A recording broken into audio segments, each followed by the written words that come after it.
નમસ્કાર દોસ્તો, જય હિન્દ, જય ભારત. આજે આપણે કચ્છ જિલ્લાના માંડવી તાલુકાના ગઢશીશા ગામે આવ્યા છીએ, જ્યાં ખૂબ જ સરસ મજાનો કિલ્લો આવેલો છે, જેની આપણે આજે મુલાકાત લેવાના છીએ. તો મિત્રો અવશ્ય વધારજો આ કિલ્લાને જોવા માટે. અને મિત્રો અમારી ચેનલને લાઇક, શેર અને સબસ્ક્રાઈબ કરજો. Grow with Dhruvil.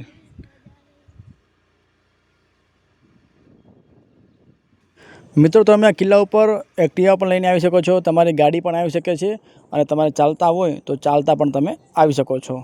તમામ પ્રકારની વ્યવસ્થા અહીંયા છે. મિત્રો આપણે કિલ્લા ઉપર આવી ગયા છીએ, તમે જોઈ શકો છો. ખૂબ જ સરસ મજાનો ઐતિહાસિક અને પુરાણો કિલ્લો છે. ગામના વચ્ચોવચ્ચ અને ડુંગર ઉપર આવેલો છે. તો આપણે હવે કિલ્લાની મુલાકાત લઈશું. હા મિત્રો, અમે હાલ જઈ રહ્યા છીએ ભોયરાની અંદર, જ્યાં ગોધરનાથ મહંત સ્વામીની સમાધિ આવેલી છે, જે ખૂબ જ જૂની અને પુરાણી સમાધિ છે. પોતે જીવતા જ સમાધિ લીધી હતી, જે ખૂબ જ જોવાલાયક સ્થળ છે. તો કચ્છવાસીઓ અને ગુજરાતના જેટલા પણ લોકો છે, ચોક્કસ આ સમાધિ જોવા આવજો. મહંત શ્રી ગોધરનાથ બાપુની સમાધિ અહીંયા આવેલી છે.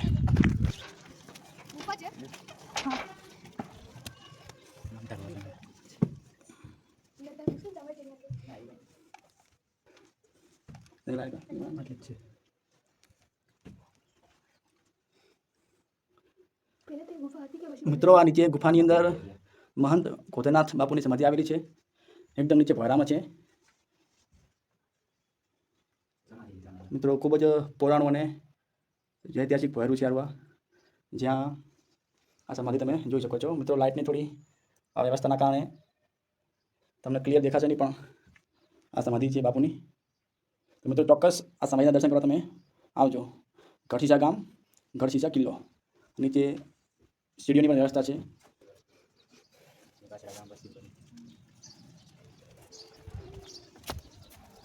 તો આ સમાધિ છે એ ક્યાંની સમાધિ છે અને કેટલા સમયથી સમાધિ છે આરિયા?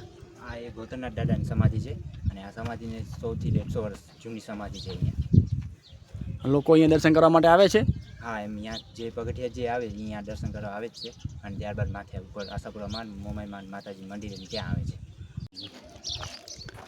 મિત્રો આપણે સમાધિના દર્શન કર્યા છે. હવે આપણે ઉપર જઈએ છીએ, જ્યાં આશાપુરા માતાજીનું મંદિર આવેલું છે, અને બીજું મંદિર છે મોમાઈ માતાજીનું.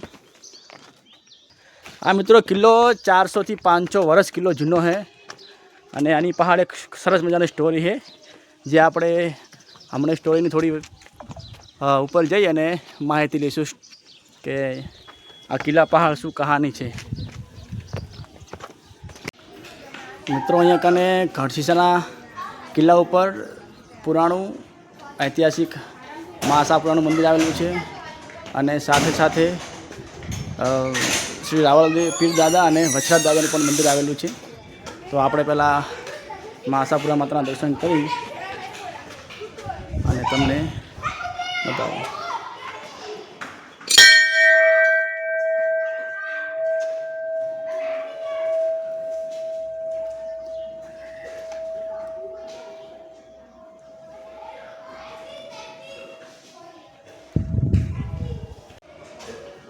મિત્રો આ બે માતાજીની મૂર્તિ છે. આશાપુરા માતાની મૂર્તિ છે, અને બીજી કાળકા માતાજીની મૂર્તિ છે, જે સ્વયંભૂ પ્રગટિત મૂર્તિ છે. એટલે વિચારો કે કેટલી ઐતિહાસિક અને ખૂબ જ પુરાણી મૂર્તિ આવેલી છે માતાજી.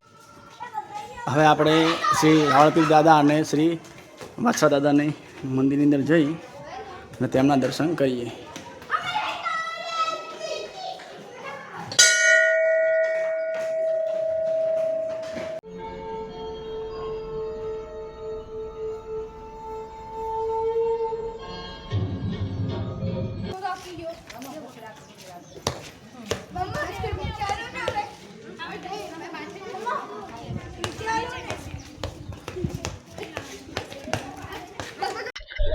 નમસ્કાર મિત્રો, આજે આપણે ગઢશીશા ગામની અંદર, જ્યાં ખૂબ જ જૂનો અને પૌરાણિક ઐતિહાસિક કિલ્લો છે, જેની આપણે થોડી માહિતી લઈશું.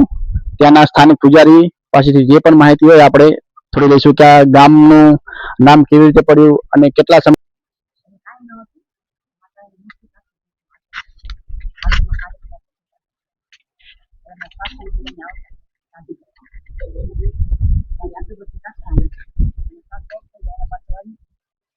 જાગૃત અને પાછા હમણાં ત્રીજી પેઢી છે અમારી સેવા કરીએ છીએ 50 વર્ષ થઈ ગયા અમને જોયું છે એનામાંથી નામ પડ્યું છે પછી ક્યાં છે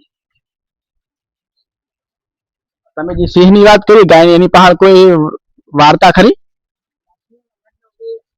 બાવાજીને સિંહ પકવાડ્યા પછી બાવાજી તો સમાજ ભોરેમાં રહેતી એ ભોરેનો કલર રાખતો હીરા નહીં કરતો હમણાં પાછળ પણ થઈ ગયું પછી એની પાસે આવી ગયું પેલા ગામનું નામ શું હતું સૌથી પહેલા? પહેલા દક્ષિયા કામ કહેતા હમ. દક્ષિયા બરોબર. ત્યાં દક્ષિયા કામ કહેતા એના સિવાય બીજી કોઈ માહિતી ખર્ચીસાની? મિત્રો આપણી સાથે ખર્ચીસા ઉપર પોતાના બાળકો સાથે ગરમીની સિઝનની અંદર તેમને ટાઈમ પાસ થાય અને ખૂબ જ સરસ મજાનું સ્થળ છે જે અહીંયા કાન આવ્યા છે. થોડી માહિતી લઈએ કે તેમને આ સ્થળ કેવું ગમ્યું અને લોકોને શું કહે છે કે અહીંયા આવવા માટે એ આપણે થોડી માહિતી લઈએ. હું અહીંયા ગઢશીસા ગામની દીકરી પણ છું અને વહુ પણ છું. અમે નાનપણથી અહીંયા જ મોટા થયા છીએ અને રમીએ છીએ. અમને આ સ્થળ તો બહુ જ ગમે જ છે અને અહીંયા આવીએ તો એકદમ ખુલ્લું માહોલ જેવું સરસ મળે છે. એમ અહીંયા આવીને એક આનંદ પણ થાય છે. હવા ઉજાસ બહુ સરસ છે અને અમારી જૂની યાદો છે જે ડુંગર આ તે એટલે મજા આવે અહીંયા આવીને રમવાની. છોકરાઓને નવરાત્રી પણ બહુ સરસ થાય છે અહીંયા. બેન તમે ક્યાંથી આવ્યા અને તમને અહીંયા કેવો અનુભવ લાગ્યો? આમ તો અમારું છે ને રહેવાનું મુંબઈ છે પણ આ ગઢશીસા એ અમારું ગામ છે, અમારું વતન છે. તો અમે છોકરાઓને લઈને ખાસ અમે વર્ષે વેકેશનમાં એમ થાય અહીંયા લઈ આવીએ, આપણા વતન સાથે જોડાયેલા રહે, આપણા વતનના ઇતિહાસ બધા જે છે હવે જેવી રીતે અમે આજે અહીંયા લઈ આવ્યા છીએ તો જેમ અમે અમારા બાળપણને જેવી રીતે આ બેને કીધું કે એને બાળપણમાં અહીંયા ગઢશીસાની દીકરી છે અને બાળપણ એને માણ્યું છે, તાજી જૂની યાદો તાજી કરે છે. છોકરાઓ બી જયારે મોટા થશે તો એ વસ્તુઓ યાદ કરશે અને આપણા વતનથી ને બધી રીતે જોડાયેલા રહેશે એમ. એટલે અમારો એ પ્રયાસ છે કે અમે છોકરાઓને એવી રીતે બધી જગ્યાએ લેતા જ, મતલબ ગામમાં કે ક્યાંય બી આપણા જે રહેવાનું મુંબઈ છે પણ અહીંયા આવીએ કચ્છમાં તો એમને બધી જગ્યાએ લઈ જઈએ, ફરાવીએ તો આપણા ઇતિહાસથી માહિતગાર રહે એ લોકો.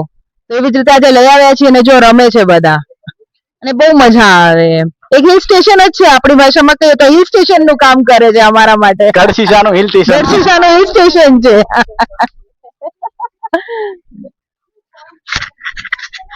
તો બેન તમને કી મજા આવી અને તમે ગઢશીસા લોકોને શું કહેશો અહીંયા આવવા માટે?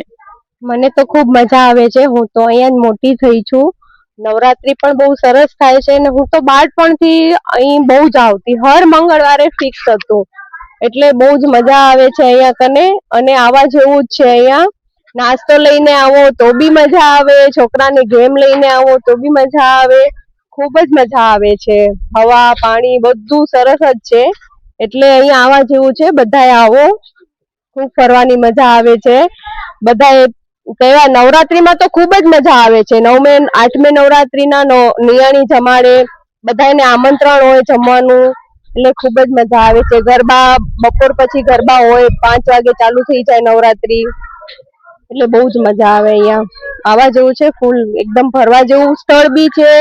તમને દર્શન કરવા આવો, દર્શન કરવાનું પણ સ્થળ છે. એક રાજાશાહી નું બધું છે એટલે ઈ બી તમને બધું જોવા મળશે. ગઢડો છે એટલે ઓમ ગઢડો કહેવાય એટલે ઈ ગઢ બી છે એટલે તમને રાજાશાહી ની પણ બધી માહિતી મળી જશે, ક્યાં શું છે કેમ છે ઈ પણ જોવા મળશે. બેનનો ખૂબ ખૂબ આભાર. બેનનો ખૂબ સરસ મજાની માહિતી આપી કે આ ગઢશીસાનું હિલ સ્ટેશન છે તો બધા જ અહીંયા આવો વેકેશનની અંદર અને એક કુદરત સાથે સાથે ભગવાનનો પણ અનેરો આનંદ છે એટલે અહીંયા કને ચોક્કસ વધારજો, તમને ખૂબ મજા આવશે અહીંયા ગઢશીસા ઉપર. તો બેનનો ખૂબ ખૂબ આભાર માહિતી આપવા બદલ. જય માતાજી, મારું નામ છે પ્રભાતબા જાડેજા. અમે અહીંયા ગઢશીસા ડુંગર ઉપર રહીએ છીએ. આશાપુરા માતાજીનું મંદિર છે, ત્યાં રાવળપી દાદાનું મંદિર છે. 40-50 વર્ષ પહેલા અમારા સસરા હતા એ સેવા કરતા, એનાથી પહેલા અમારા દાદીમાં અહીંયા સેવા કરતા ને નવરાત્રી સારી રીતે ઉજવવામાં આવે છે. અહીંયા લગભગ 8મના દિવસે સાંજના ટાઈમે આપણે હોમ હવન એ બધું કરે, પછી 900-1000 જેવા નિયાણી અહીંયા જમવા આવે છે ને બધાએ સમાજનો અમને સાથ સત્કાર પણ સારું મળે છે ને બધા નવરાત્રી હોય તો બધા આલમના જેટલી હોય ને સમાજના બધા દીકરીઓ વહુઓ અહીંયા ઉપર રમવા આવે છે. બસ જય માતાજી. મારું નામ પ્રફુલ્લાબા છે જાડેજા. અહીંયા અમે કેટલા વર્ષ થયા ડુંગર પર પેલા થોડા ટાઈમ તો અમને બીક લાગતી કેમ એકલું રહેવું અને કેમ ફાવશે એમ, પણ હવે એમ થાય છે કે ના અહીંયા અમને આવ્યા મજા આવી રહેવાની. આમ નથી લાગતું જાણે અમે એકલા છે, એમ થાય કે ના માતાજી છે ભેગા છે આપડા, પછી શેની બીક એમ. આજે અમને 50 વર્ષ થઈ ગયા અહીં રહેવા આવ્યા એને. હવે એમ થાય છે કે ના અહીંથી અમને ગામમાં ઓછી મજા આવે. હવે એમ થાય કે ના અહીંયા જ આપણે રહીએ ને અહીંયા જ મજા આવે છે, સારું લાગે અહીં ડુંગર ઉપર જ. ક્યાંક જઈએ તો એમ થાય કે ના હવે હાલો જલ્દી આપણા ઘરે જઈએ પાછા બાપુજીની સમાધિ અહીંયા આપેલી છે અમારી બાજુમાં. આજે એમનાથી જ અમે અહીંયા રહેવા આવી શક્યા અને રહ્યા, ને તો એકલું તો અહીંયા રહેવાય એવું નતું અમારાથી. કારણ કે ના હું ભેગો છું, શેની બીક છે તમને? અને માતાજી હાજર છે, ભાઈ દેવ હાજર છે, પછી શેની બીક છે તમને? થોડા દિવસ અમે અમારી મમ્મી સાથે અહીંયા આવ્યા છીએ. અમે મમ્મી લોકો પણ અહીંયા બહુ મજા કરી, અમે પણ અહીંયા બહુ મજા કરીએ છીએ. અમે રમવા આવ્યા છીએ. પછી અમે જયારે મોટા થશું ત્યારે અમે પણ અહીંયા આવશું અને અમે પાછા અહીંયા એકવાર અહીંયા જોઈ જશું. અને હમણાં અમે બહુ મજા કરી છે અમારી મમ્મીને અહીંયા આવીને. અમે ભેગા રમ્યા અને મજા કરી. અમે મુંબઈના રહેવાસી બધા બાળકો છે અને વેકેશનની અંદર અહીંયા આવ્યા છીએ, તો તેમને આ ગઢશીશા ઉપર આવ્યું કેવું ગમ્યું તેના વિશે થોડી માહિતી લઈશું. તો તમને અહીંયા કેવી મજા આવી બધાને? એક સાથે રમવાની, વાડીમાં ઘૂમવાની અને અહીંયાની હવા અને નેચર એન્જોય કરવાની. પછી બધા ભેગા થયા અને રમ્યા, મજા આવી. મમ્મી આ ફરવા તેડી આયા, ભગવાન દર્શન થઈ ગયા, સારી વાત. તો તમે મોટા થઈને અહીંયા આવશો ને ચોક્કસ બધા? પાક્કું આવશું. તો તમે તમારી આ જે યાદગીરી રહેશે એ કેવી યાદગીરી તમને રહેશે? એકદમ કડક યાદગીરી રહેશે. મોટા થશું તો પણ યાદ રહેશે. તો તમે આ ગઢશીશા ઉપર જયારે આવશો ત્યારે તમે તમારી જૂની વાતોને વાગોશો ને કે અમે નાનપણમાં અહીં આવ્યા હતા? હા, ચોક્કસ. અને દર વર્ષે આવશો ને બધાય? હા. તો આ ગઢશીશાનું કેવું કે નાનું હિલ સ્ટેશન કહેવાય ને? હા, તો મજા આવી બધા બાળકોને? હા. ખૂબ સરસ. તો બધા આવજો. બાય. અને હવે કીધું કે આ વિડિયોને લાઈક કરજો, શેર કરજો અને સબસ્ક્રાઇબ કરજો. ચલો બધાને જય માતાજી. જય માતાજી. મિત્રો અહીંયા કાં લોકવાયકા એવી છે કે એક દિવસ આ પહાડ ઉપર ડુંગર ઉપર મહંત બાપજી રહેતા હતા પોતાની ગાય સાથે, અને ત્યાં સિંહ આવી અને ગાયનો શિકાર કરે છે અને પછી મહંત બાપજી ત્યાં સમાધિ લે છે. અને એવી લોકવાયકા પ્રચલિત છે.